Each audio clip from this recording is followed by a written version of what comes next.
Good evening. आज physics में एक बहुत ही इम्पॉर्टेंट टॉपिक है। 11th क्लास फिजिक्स में आप लोगों के लिए बहुत ही इम्पॉर्टेंट टॉपिक है। चैप्टर है law of motion, 11th class physics. उसमें टॉपिक जो है वो है इम्पल्स। इम्पल्स क्या होता है? इम्पल्स मोमेंटम थ्योरम एक है, इम्पल्स मोमेंटम थ्योरम। तो आज का टॉपिक यही है, impulse of force and impulse momentum theorem. इनको आप स्टार्ट से लास्ट तक पढ़ेंगे, देखेंगे तो सब कुछ समझ में आ जाएगा। इससे क्वेश्चन बड़े कंपटीशन में भी आते हैं और बोर्ड एग्जाम में भी आता है। बोर्ड एग्जाम चाहे स्टेट बोर्ड हो चाहे CBSE बोर्ड, है छोटा सा टॉपिक है ना। तो impulse impulse impulse of force. तो सबसे पहले टॉपिक है इम्पल्स। Impulse IMPULS, impulse. चाहे इम्पल्स बाहर लिख दो चाहे इम्पल्स ऑफ फोर्स। तो इसमें होता क्या है, जैसे मान लीजिए किसी बॉडी पर फोर्स अप्लाई करते हैं, फोर्स अप्लाई करेंगे तो कुछ टाइम तक फोर्स अप्लाई करेंगे, है ना। तो जितने टाइम तक फोर्स अप्लाई करेंगे वो टाइम और फोर्स का अमाउंट जो है उसका मल्टीप्लाई कर दो। मैथमेटिकल डिफिनेशन में चलते हैं हम, है ना। ये impulse is equal to product of force and time interval. Impulse is equal to product of force and time interval. यदि हम फोर्स को इंडिकेट कर दें एफ से, टाइम इंटरवल को डेल्टा टी से, तो इम्पल्स इक्वल टू होगा एफ इंटू डेल्टा टी। ठीक है ना।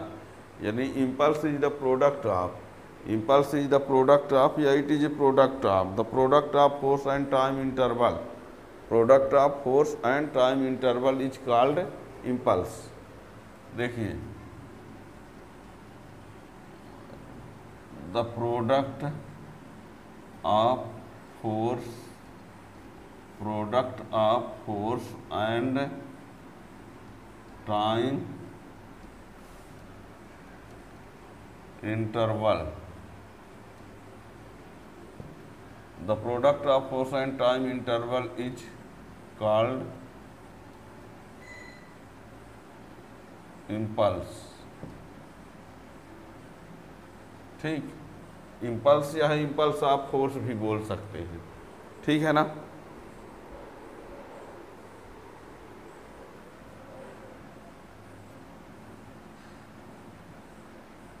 Impulse of force, that is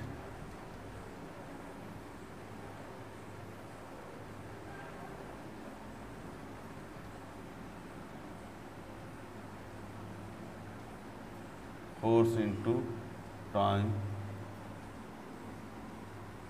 interval.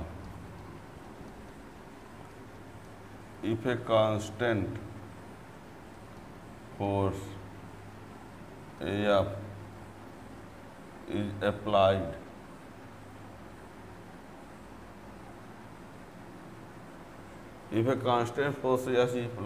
on an object for time interval delta t, then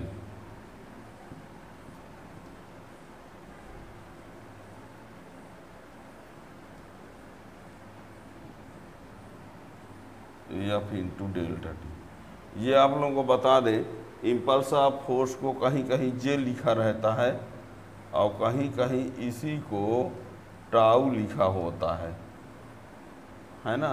बता देते हैं, किसी किसी बुक में जे लिखा रहता है, किसी किसी बुक में टाउ लिखा रहता है ना। ध्यान रखना, किसी बुक में जे, किसी बुक में टाउ, है ना। लेकिन स्टैंडर्ड नहीं है, आप इम्पल्स ऑफ फोर्स ही लिख दीजिए, ठीक है ना। यानी आप ये एक्शन मत लेना कि सर ये नहीं लिखा, ये लिखा है।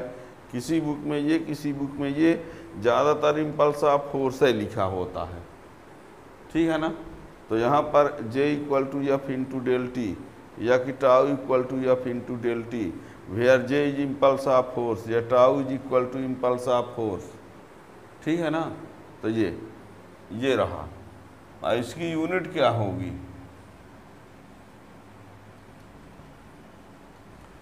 यूनिट ऑफ इम्पल्स, तो Newton,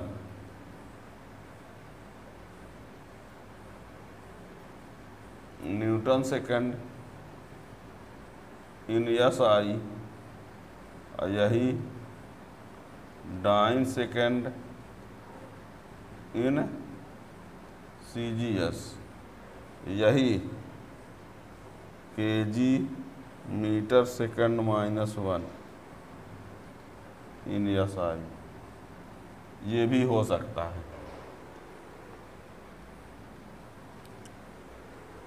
kg metre second -1,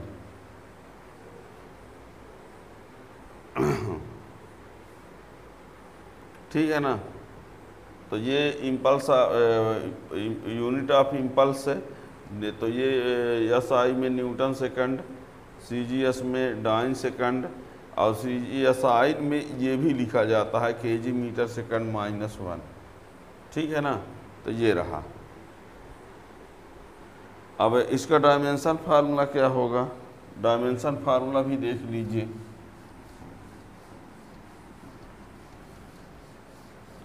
DF की बात करें, DF,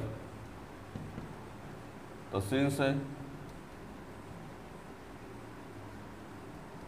F into delta T, MLT -2, इसका हो गया T, तो MLT -1, ये ठीक है ना। It is vector quantity, it is vector quantity and its direction along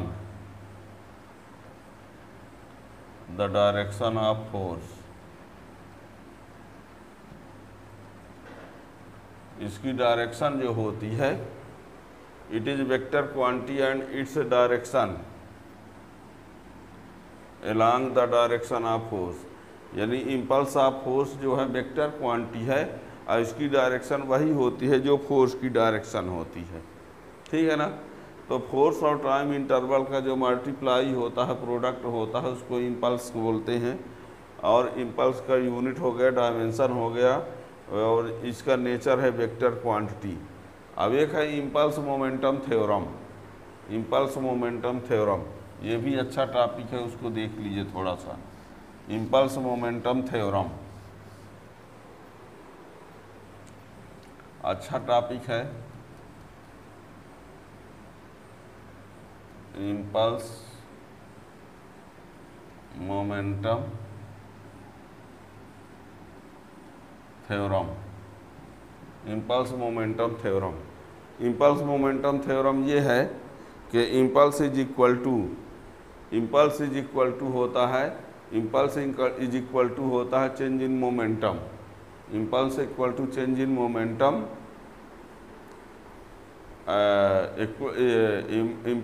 impulse of force is equal to change in momentum applied by force, ठीक है ना।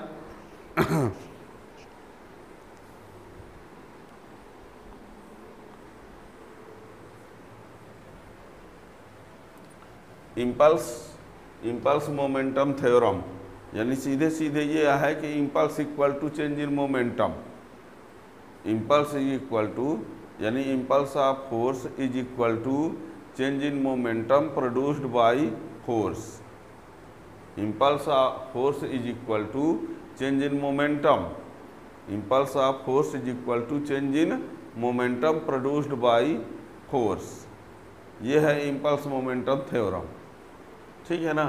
लिखे दे रहे हैं according to this theorem, according to this theorem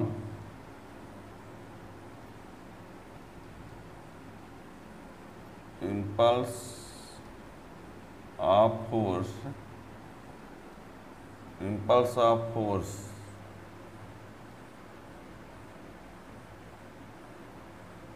is equal to, impulse of force is equal to the change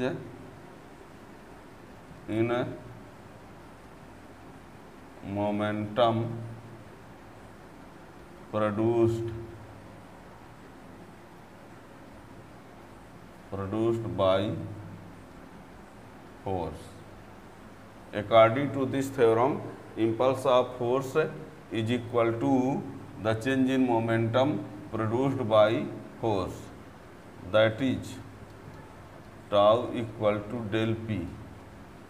यदि हम impulse को टाउ कहें और चेंज इन मोमेंटम को ये, ठीक है ना, या कि हम यदि इम्पल्स को जे कहते हैं तो जे इक्वल टू डेल पी। याद रखिएगा, हमने इम्पल्स को टाउ कहा है या इम्पल्स को जे कहा है, तो tau equal to del P या J equal to del P. इसको हम प्रूव करते हैं। इसके लिए प्रूव करने के लिए, इसको प्रूव करने के लिए Newton second law of motion apply करना पड़ेगा, उसके अकॉर्डिंग से ये प्रूव हो जाएगा।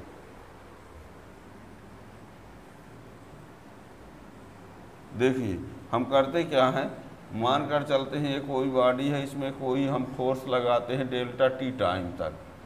ये कोई बॉडी है, इस कोई बॉडी में एक कांस्टेंट फोर्स लगाते हैं, कितने समय तक, डेल्टा टी टाइम तक एक कांस्टेंट फोर्स एफ लगाते हैं, तो इसका चेंज इन मोमेंटम कितना है, पी है।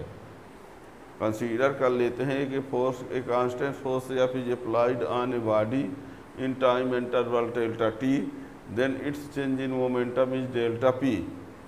तो सेकेंड लॉ ऑफ मोशन से F equal to del P upon del T हो जाएगा। इसी को क्लास मल्टीप्लाई करेंगे तो F into del T equal to del P हो जाएगा। और एफ इंटू डेल टी ये क्या है, इम्पल्स है, और ये रहा, तो ये प्रूफ तो हो गया, एक लाइन में है, हैं, बहुत छोटा सा है, बहुत बड़ा लगाने की ज़रूरत ही नहीं है इसमें।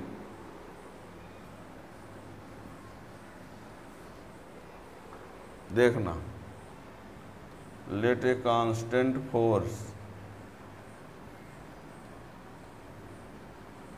F is applied, let a constant force is applied on an object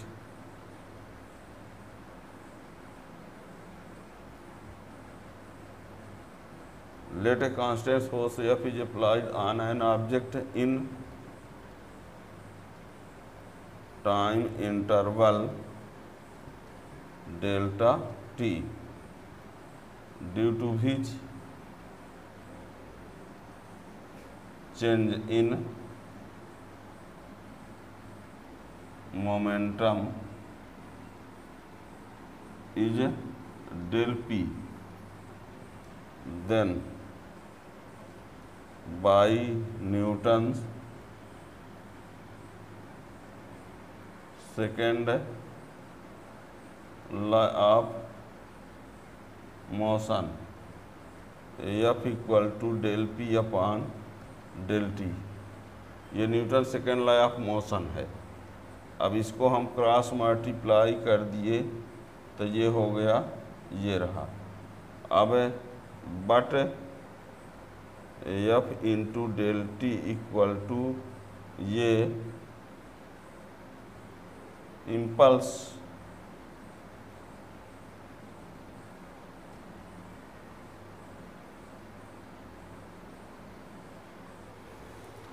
F equal to del P upon del T, तो F del T equal to del P हो गया, क्रॉस मल्टीप्लाई किया, but F into del T equal to J impulse हो गया, हैं। दोनों को equal कर दीजिए, दोनों क्या कर दिया जाए, इक्वल कर दिया जाए। और इक्वल करेंगे तो क्या आएगा,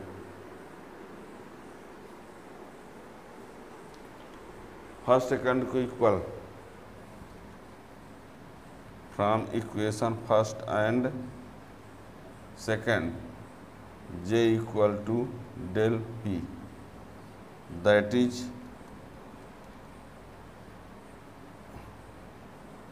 impulse equal to change in momentum, change in momentum। ये है इम्पल्स मोमेंटम थ्योरम, ठीक है ना।